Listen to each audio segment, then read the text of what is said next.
Hi, it's Lee from Colouring Queen, and today I've got the latest Artist Edition colouring book from Christine Karron. Now, this has a beautiful turquoise, and I don't know whether you can see it, foiling on the name there, and also some lovely little turquoise foiling speckles on that front cover. You can see it up against Joanna Basford's colouring book there for an idea of size.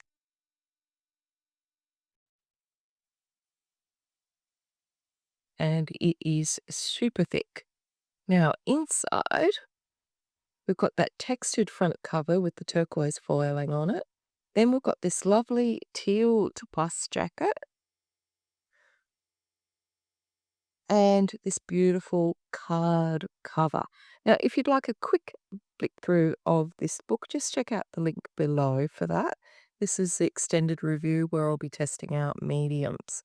So, title page at the front, that's probably where I'm going to test my mediums. A little note from Christine at the front describing this book that features 50 gorgeous fairy images and fantasy images from her popular books, together with 4 exclusive images, which I'll point out to you as we go through it. So we've got this gorgeous angel. There are a couple of male fairies in the book and male characters. Aqua.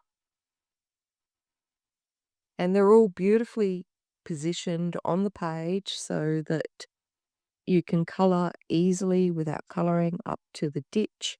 And they feature Christine's soft greyscale, which makes it super easy to colour and shade.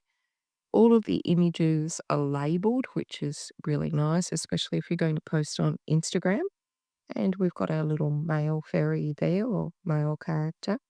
This is one of those exclusive images that Christine's created for this book, and it's just gorgeous. It's called Christmas Joy, and we've got our baubles and pine cones, and it's just a really lovely image. I've just saved that one for Christmas. And this has always been a fan favourite, Cleo. There's so many gorgeous images of this coloured on Instagram. Then we've got Dahlia, and see the petals for her eyelashes. Just gorgeous. And the soft greyscale is just beautiful. It's light enough so that you can colour and make it look painterly, and it's great for colouring hair and things like that if, you're not really sure where to shade. It really guides you. We have Esmeralda, one of Christine's very popular images. Now, the paper is ivory, and it's 150 GSM. It's meant to be good for pencils, watercolors, and markers, but we will test that out because they don't say what sort of markers, whether they're water-based or alcohol-based, so we'll soon find out. This is the Fairy Bride, and that's just beautiful and intricate. Then we have Fairy Magic, and it's got a lovely border around it. And as you can see, they're all away from this stitch. Now, this book has only been in my possession for about an hour, so the spine hasn't really worn down in the few times that I've opened it. But it will press down with use and lay flatter.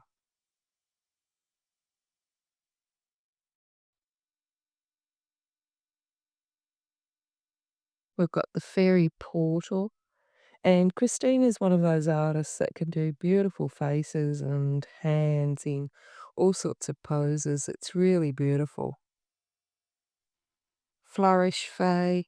And of course, you can add in your own backgrounds if you wish. There's plenty of white space, but I don't know. I think they look pretty good on their own. But you could always do, a soft background as well if that's what you wanted. But there are plenty of pictures that already have like background imagery there if you're a fan of backgrounds. That one's called Free Falling.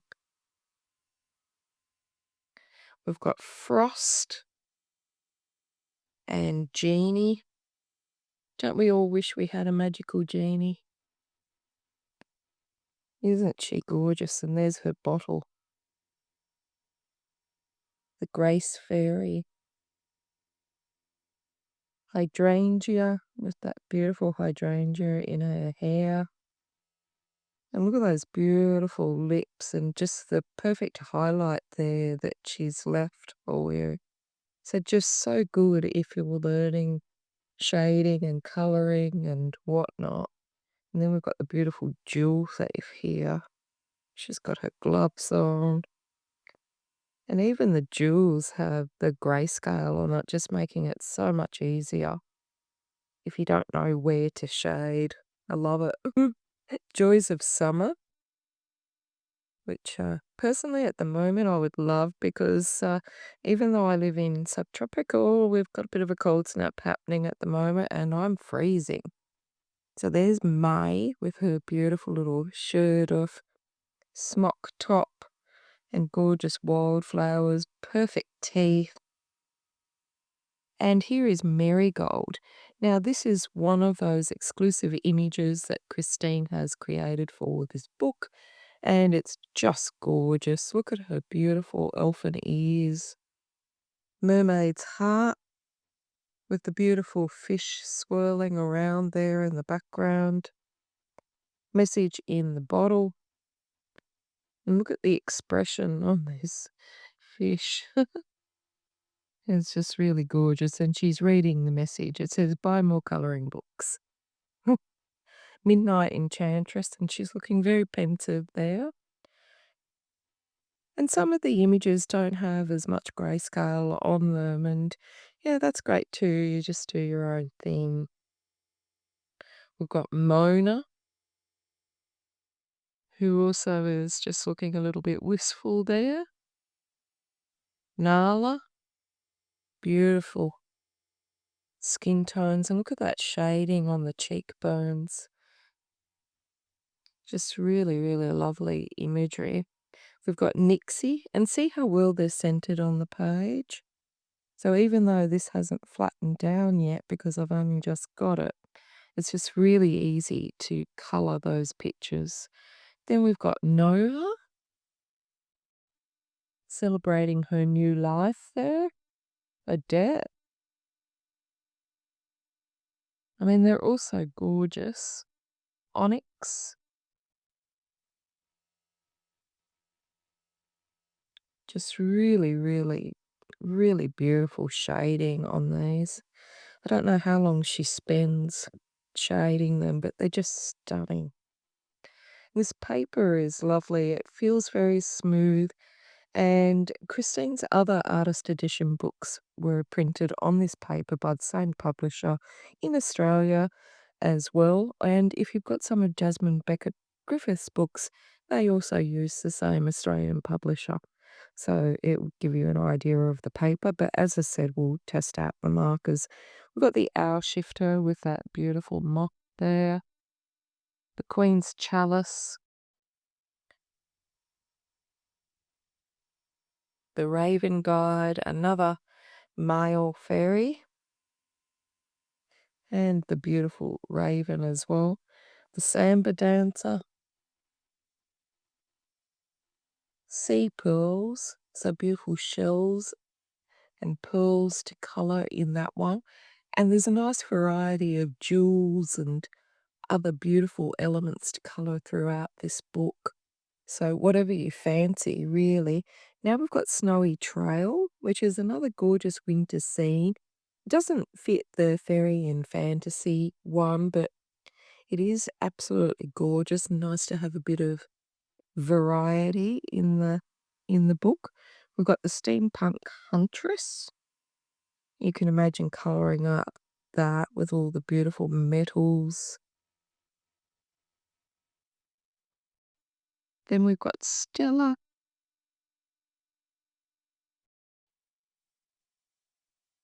Strawberry Dream. This has to be one of my favourites. I love that it's encased in this oval and, you know, I like strawberries. I like strawberry cake. I'd be quite happy to have that. We've got a Sugar Skull, so a great one for Halloween. We also had that beautiful Christmas image for Christmas. Then we've got Sweet Temptation. that beautiful cupcake with the cherry on top. Tarot reader. Lots of curls and intricacy there. Tranquil Grace. Transience. With the beautiful rose and those petals flying off everywhere. Viola with the beautiful flowers. Wind of Change. Now this is another that Christine has drawn exclusively for this book, with lots of beautiful curves and flowing there. Be interested to see how people colour that. And Witch's Magic. This is the last one that Christine has coloured for this book, and another great one for Halloween there too. So really two sorts of good pictures for Christmas, that snowy scene and the Christmas joy one, and two good ones to have in your arsenal for Halloween as well. Now, that's the end of the book. We've got the dust jacket and the thick card cover on there. And on the back, we've got more of that beautiful turquoise foiling with a couple of images from inside, with the foiling in a few different places there. It's really lovely. Absolutely gorgeous front cover that Christine's coloured. But let's see how those mediums perform inside the book. So I think I'll use this page, and I'm going to select a few different pencils, water mediums, and water-based markers and alcohol markers, and I'll be back. Okay, I think I'll start off with the wet mediums so that they have time to dry. And I'm not brave enough not to put a piece of paper behind because I suspect that the Copics will bleed through. So let's find out with this very red Copic marker and see how it goes with a bit more colour.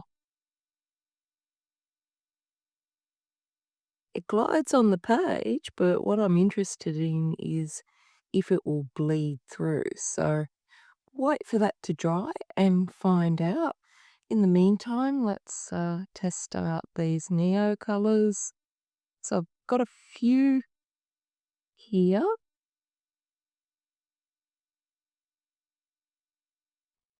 I'm just going to put it directly on the paper.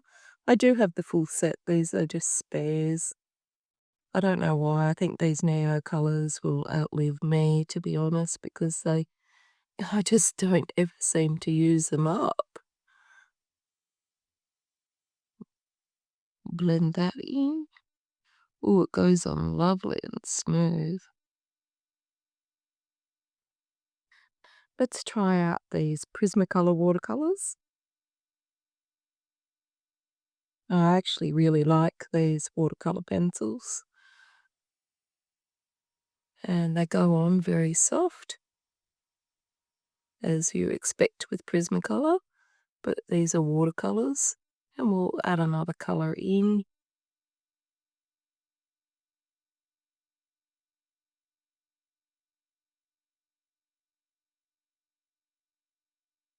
Give it a blend. Dissolves really easily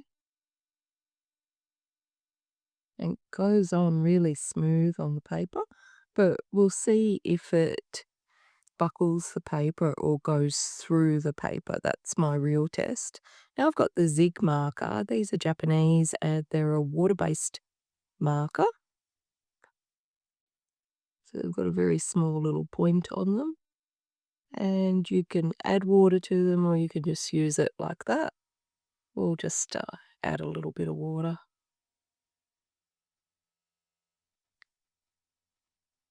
Because I just want to see if it'll buckle the paper or anything like that. Let's try the Tombow marker. And again, you can put these on straight, they're water-based, but you can also add water to them if you wish. So we'll do that.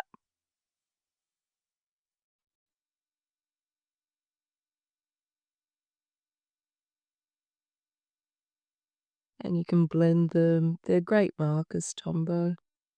I've had mine for nearly 10 years, I think.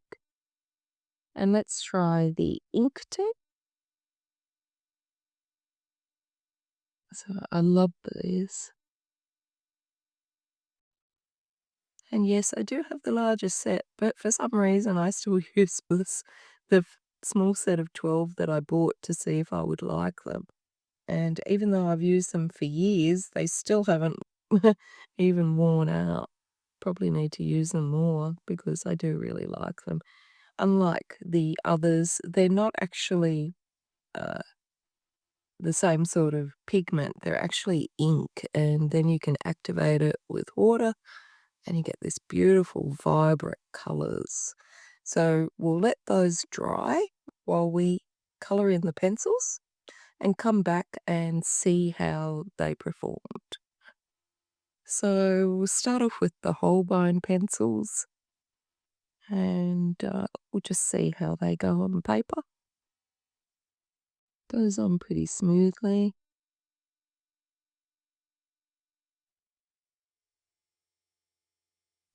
Now my desk is so crowded I can't even sit any closer to it, so I'm a little bit far away. I probably should have started the other side so that I'm not going to smudge up these water swatches that we've done, but that's okay. I'll try and be careful.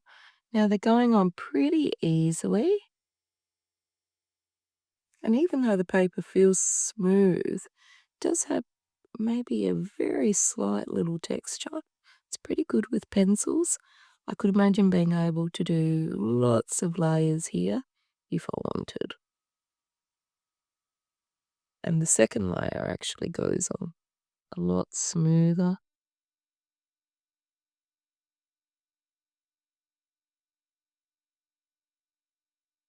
And now that you can get open stock of Holbeins in Australia, I think I should start using them more. Let's try Crayola.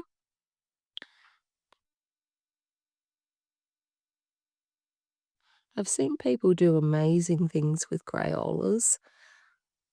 They don't have as much pigment in them as the other pencils in this selection, but you can still get great work with them, and a lot of artists achieve amazing results with them. What I like to do is sometimes use them underneath my Prismacolors because sometimes if you do too many layers of Prismacolor, it gets a bit slip and slidey. Whereas if you put these down the bottom or your first layer, you can generally deal with your Prismacolors on top a little bit better.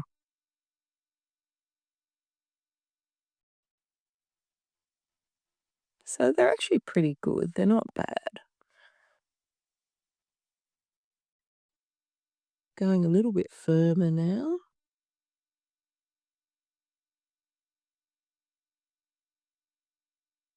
And actually, they're not too bad.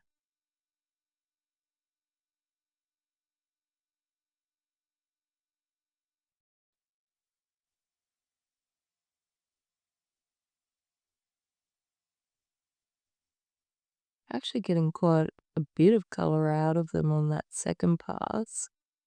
And it's smoothing down. I can really just feel it smoothing down the paper. So not too bad for the Crayolas. Let's try these Colleen pencils. And as out of my budget pencils, the Colleens are really one of my favourites. They're wax-based. They seem to go really well in the Japanese colouring books. And depending where you are in the world, they're not expensive. I got mine from Thailand. But I know in South Africa they're pretty popular. So if you want budget pencils, if you're in those sorts of countries, it might be cheaper. I know they sell them with a dual tip on Amazon sometimes, but personally, I don't like those. I've got the 120 set and the 72 set were the first ones that I bought, and I've got multiple sets of those.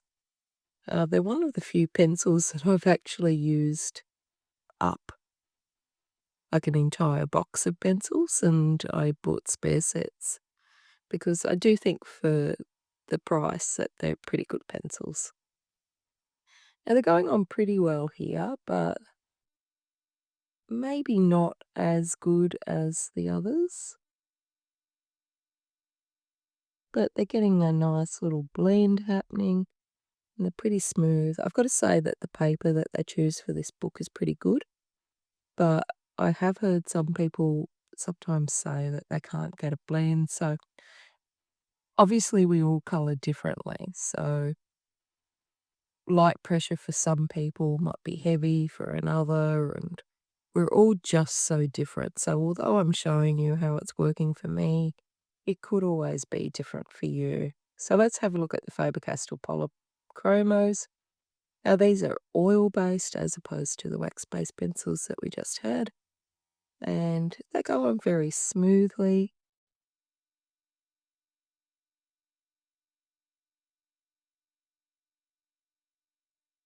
They're blending in very well.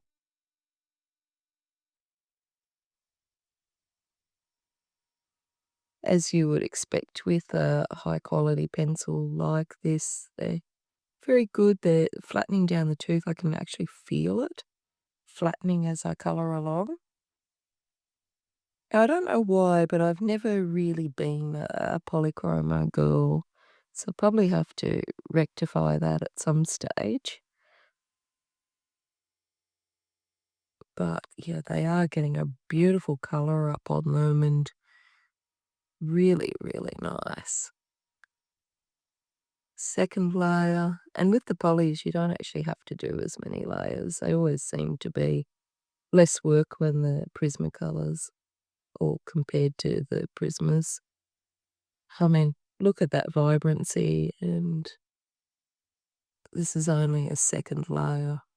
So very, very nice with the Polychromos. Let's try my old favourite, and I don't know why, but always keep coming back to my Prismacolors. And we've got red here. It's going on very smoothly. Just going to soften that out a bit. And then we might go another red.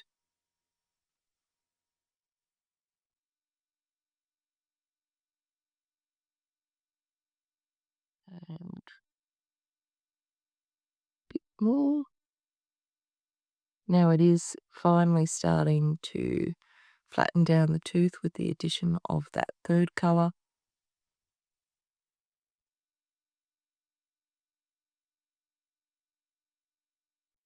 And putting a second layer on because I only did 2 layers with the others, so that's all I'll do here. And it is flattening down. Gotta say that the polys did flatten down quicker.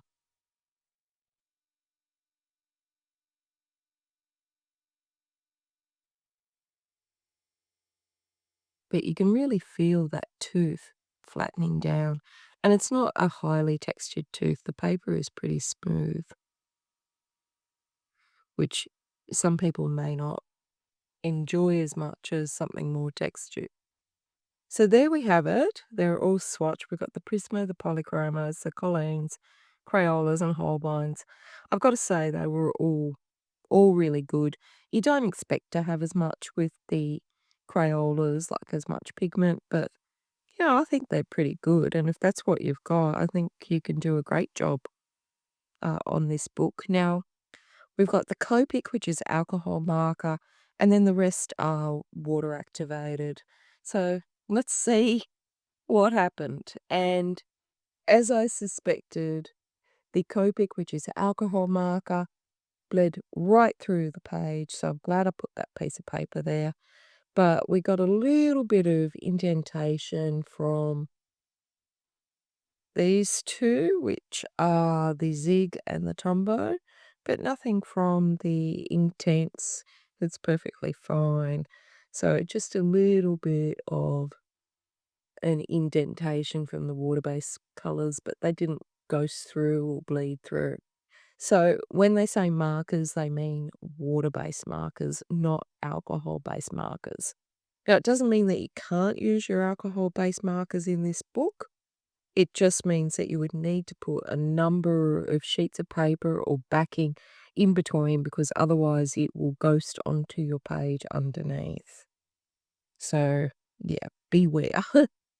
So that's it from me. Until next time, stay safe and happy colouring.